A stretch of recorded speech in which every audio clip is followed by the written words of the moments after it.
Welcome to the Architect of Resilience podcast, where we explore the secrets of overcoming life's challenges and unlocking unstoppable strength through deep personal conversations and expert insights. Well, there's 3 protocols you hit on, Chris. To make it real simple for everybody, you can do BFR only. You can have a session where you put the bands on. It's going to be short, and there's no heavy weights, and it's all BFR with the goal of producing as much lactate as possible. You can have a starter. A starter is you're going to do what Chris said, preparatory work with BFR, and it's really powerful now. A lot of the world's Olympic athletes are now doing BFR warm-ups. Remember, we found this in 2013 in swimmers and speed skaters in Japan. They were in a tent before competing, doing not a totally exhausting workout, but like a 3 to 5 minute preparatory BFR, like Chris said, turn on that glycogen reservoir, which rushes in hydration, fill up the muscle cell. When a muscle cell fills up with water, that's the same thing as taking steroids. It hydrates the muscle. It's going to be stronger. And then you can do a finisher. What's a finisher? Well, you do your normal workout, and I've seen Chris do this, right? And then he'll blow up the bands, and then he'll go attack it with a light weight and go as deep as he can into producing more lactic acid. And this brings up an interesting question. I think it's a great time to jump in, Chris. You've heard of Mike Gattone, USA Weightlifting. He's the head strength coach there. I remember when Mike heard about this, and the reason Mike, and I think he heard that you were doing it, Chris, and he actually called Rick Burkholder, Kansas City Chiefs, because he heard that name, his friends, and Rick said, oh yeah, my guys are using Dr. Mike's bands. And he tried it and didn't tell anyone, and he's a little older guy, right? And the older guys, 40s, 50s, can't handle the load anymore. So he's like, man, I can't lift anymore. I can't get my strength back. I don't want to set world records, but I can't handle the load because I'm beat up. So he started using it with super light weights. And he calls me back and he said, Mike, I got a theory, and I only taught these guys one thing. I'm not smarter than Mike Gattone or Mark Vivell, the doctor there, certainly not at Chris's level when it comes to training, but I do know about the physiology of the nerves and the muscles. And here's what I explained to them. When you get to the end of a heavy set, you're squatting 335 or 415, or like, Chris, you're up there, right? I asked, and they had me on a call, said, Doc, how much glycogen's left when you get to the end of a heavy set? Right? You got a lot going on, Doc. You got you're stimulating the Golgi tendon organs, muscle spindles, and the sheer amount of the load causes the muscle, it doesn't have enough energy to push, say, 500 or 600 pounds. But what if the weight was only 100? Well, we both know you would have never got to the end with 100. You'd have been in the slow twitch. Imagine that you could have pushed out 4 or 5 more reps than you had before. You would have gone deeper into the glycogen reservoir, and the electrical amplitude, that's that nerve amplitude, would have been stronger, because they've actually done studies in Japan where they measured this. So BFR allows you to go get the fast twitch like it's a 70-80% of 1 rep max, but because it's only 30 or 40%, you can go further. And they both, I only heard one response was, interesting. And they put it on their junior guys, right? So I said, here's what you do. Have your normal heavy days. Don't mess with BFR. Just keep your heavy days. And then on half the days of your workouts, okay, go about 70% with your heavy. Stop a little bit before, slap the bands on, drop the weight, do a burnout set. And that's 25% of your days. And then the other days, 1 out of every 4 workouts, go BFR only, super lightweight. On the BFR days, you're going deeper because you can push more. It's a lighter weight. You can get to the end like you're lifting the super heavy weight, but you go further.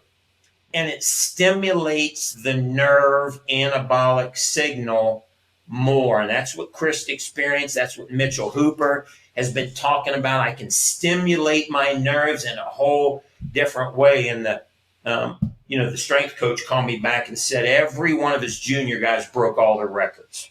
And that was the last I heard of him, because, he told me, we got a secret. Nobody's going to hear about it. We're not going to tell anybody about it. But it's what you mentioned, Chris. You figured out, Chris, but probably before the science was even here, you're triggering a deeper amplitude or firing of the fast twitch by reducing oxygen. And in some cases, reducing the load, some cases putting it on at the end, in some cases combining it with your heavy weight.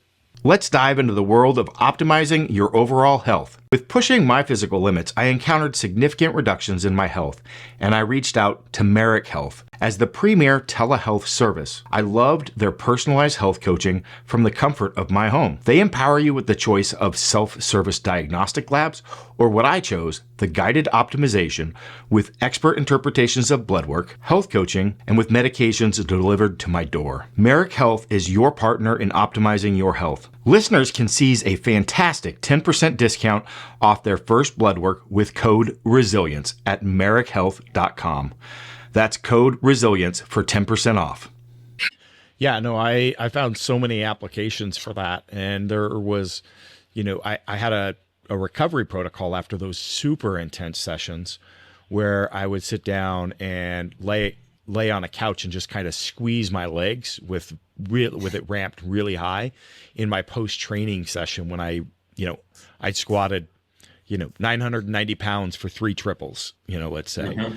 I was pretty spent. I go over, lay on the couch, and I put the BFR bands on, and I would do, I don't know, I think maybe it was like 5 to 7 minutes of just really ramped all the way up, and it'd be flexing my quads, relax, flexing my quads, relax.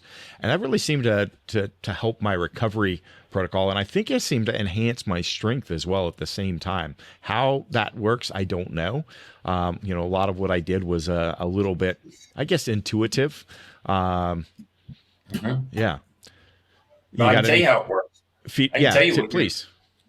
So remember, we're talking right now fast twitch pathway, everyone. That's one nerve pathway, right? Fast twitch, heavy weight, anabolic signal, efferent nerve going here. Your muscles, the slow twitch, they don't talk back and forth to the brain about fatigue. They talk back and forth to the cardiovascular system about fatigue. How do you know? Everybody knows. What happens when you start jogging or running? Your heart rate goes, speeds up. Your breathing speeds up. Why? You're putting the muscle into hypoxia. You're using oxygen faster in the slow twitch than the blood can bring in. So the body, through the same process, nerve signal's going, hey, we got some hypoxia in the muscle here, coming through the afferent nerve over to the heart. Heart elevates breathing and heart rate. But that itself really doesn't do what Chris was experiencing, right? Because what happens? You elevate heart rate and breathing, and oxygen's down here, and it just comes right back up, and the body says, oh, we're good.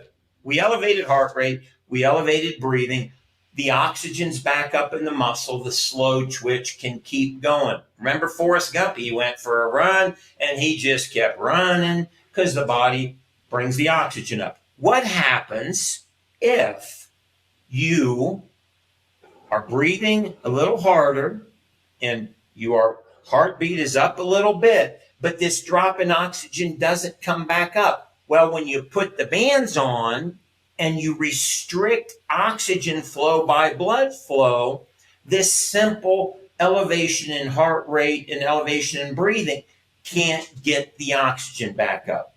Stage 2 kicks in. The body is smart. The body goes, okay, we got hypoxia, and the actual chemical name is alpha-induced hypoxic factor. We got hypoxia.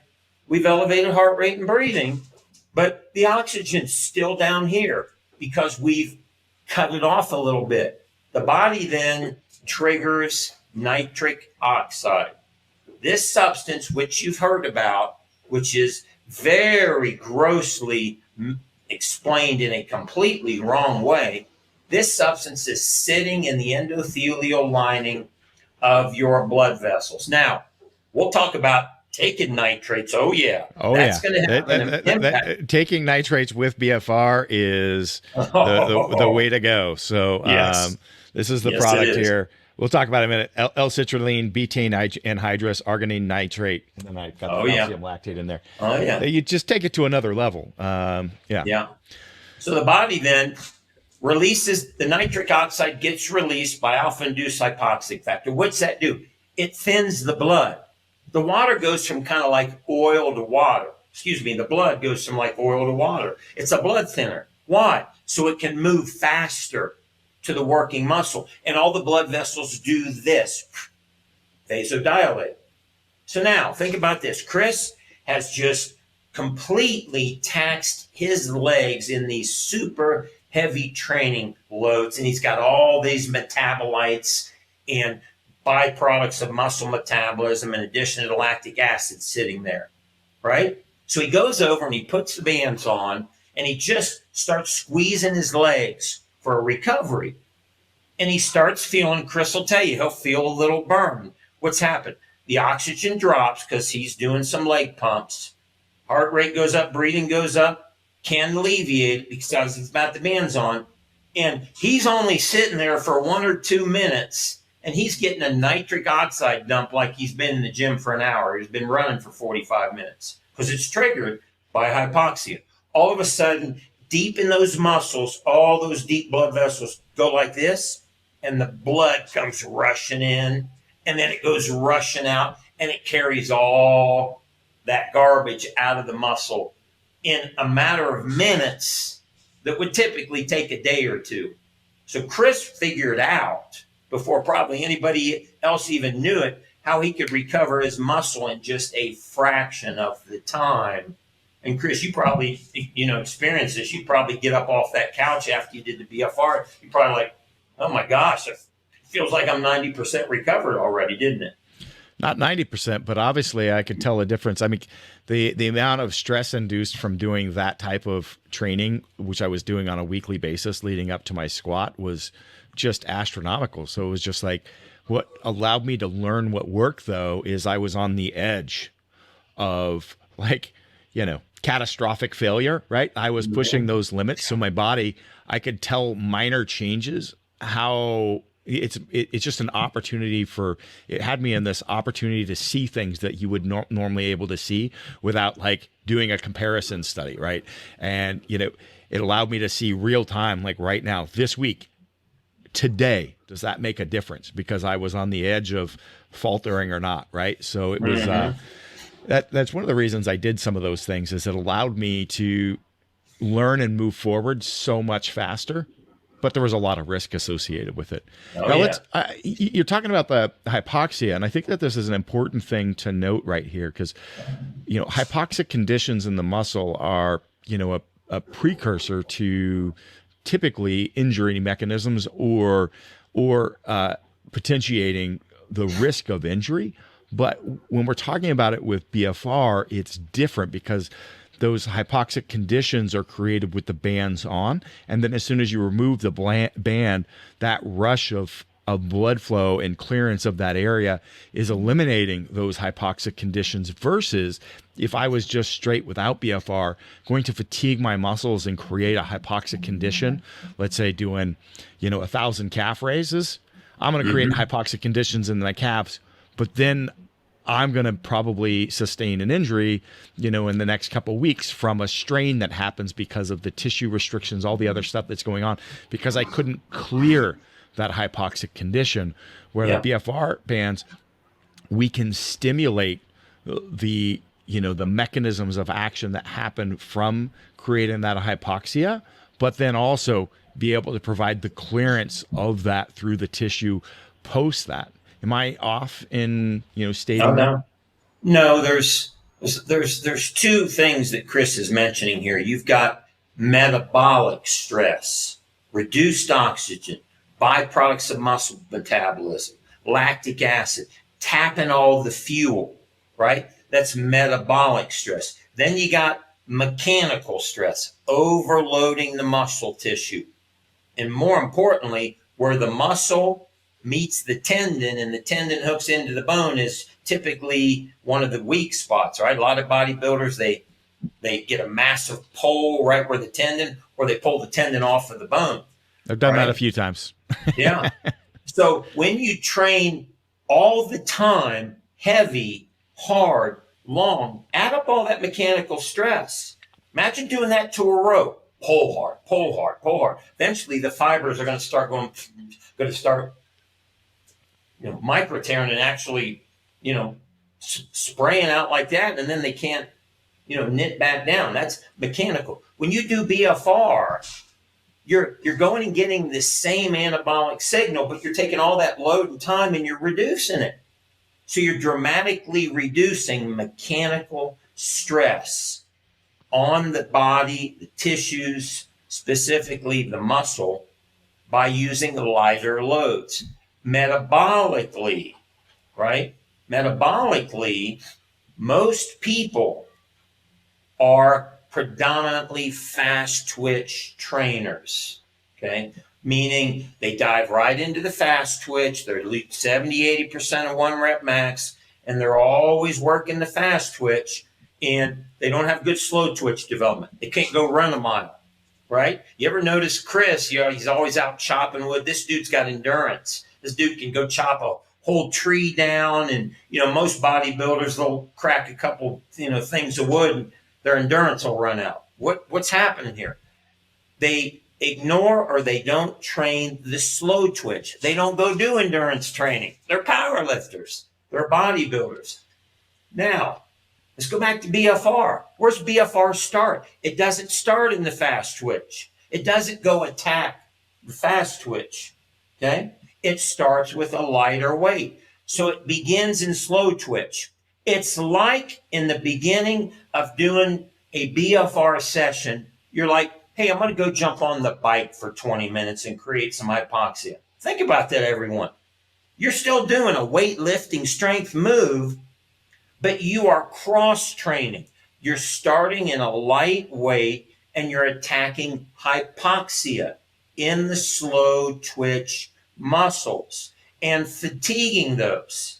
The only other way you could do this, if you took the BFR bands off to create this endurance, this hypoxia, is you'd have to go do some endurance training, which is long and hard, and most guys don't do that.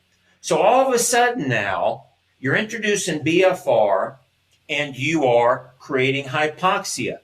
And instead of just stimulating the anabolic pathway, you're stimulating the cardiovascular pathway at the same time, triggering nitric oxide, dramatically better blood flow, right? Because we have studies, increase cerebral blood flow, increase blood flow in the feet, increase blood flow in the heart.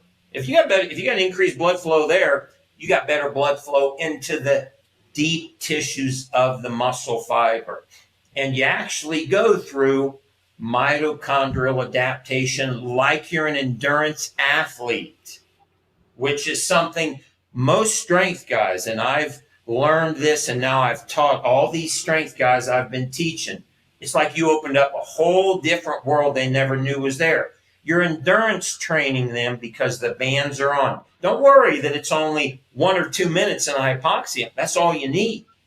So what Chris has figured out is he can now go stimulate the slow twitch pathway, create a hypoxia that goes beyond just elevated blood, increased heart rate, and increased breathing, to where he dumps nitric oxide. Now he's taking a nitric oxide product. Why?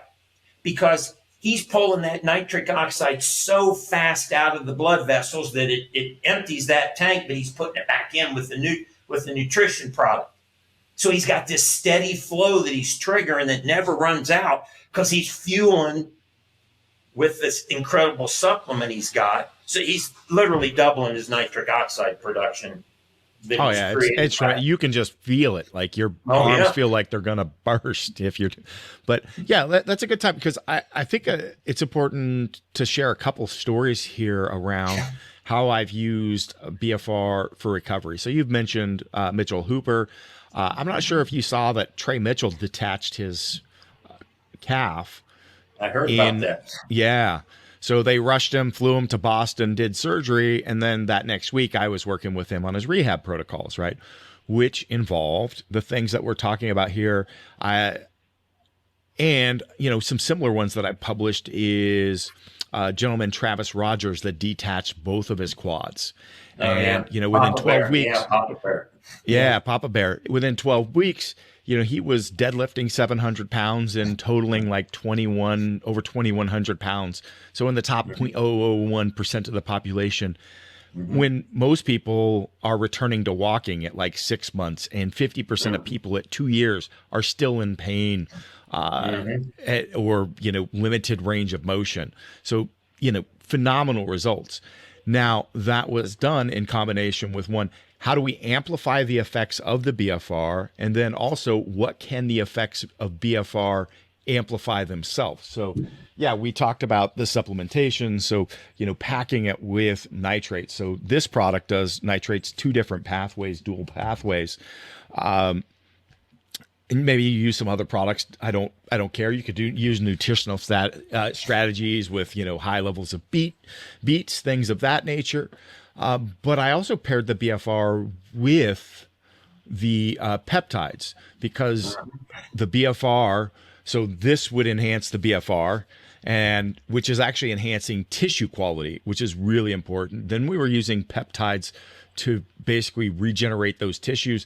Now, BFR itself is causing a cascade of some of these same pathways within the body that are releasing the same things, but we were doing exogenous. But I find that BFR enhances the result of that. Have you seen that in practice as well?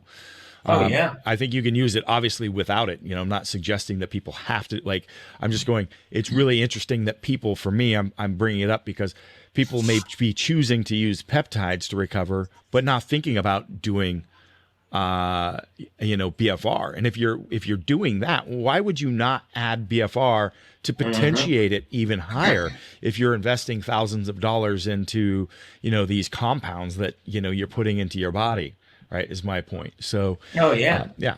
I mean, it's real simple. Do you want to be in stress? You pull something, you rip something, you go through surgery, you're in cortisol. And you basically, the anabolic signal shut off. That's the repair signal. That's the build and burn signal. So what I teach everybody is, and I might talk about my hip replacement. In 5 weeks, I was running on my second hip replacement. When you injure yourself and you're going to heal that fracture, that surgical repair, do you want to be anabolic? You want to 5X everything, or you want to be in stress mode where everything's depressed? The body's in stress and it's not repairing very fast. I've got a couple stem cell doctors. They pull stem cells out, they put them back in, right? And they measure how many stem cells they get. Now they put their patients on a treadmill or a bike and they do BFR and they pull and they get double the stem cells. Yeah. So they're putting double the stem cells back in because they're triggering the anabolic pathway. So what Chris is mentioning, nitrates, right?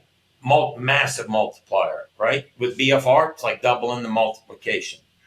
Growth hormone, peptides, precursors to the hormonal pathways. Add BFR, it's like doubling it. Yeah, It's like that's what I said. five- If you're going to do it's that like stuff, like 5X. you should be investing, and that's what I've done in my rehab protocol, which is the most advanced rehab protocol published. I challenge anybody to find one better.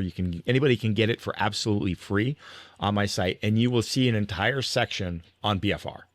So that might not be up. It's been I'm republishing it right now. So depending on when this podcast goes up, I should have a full BFR training manual, as well as my advanced Healing Reinvented ebook. So should both be available, and you will find the BFR and B3 sciences referenced and linked throughout those for that reason. So anyway, that's why I just wanted to highlight those.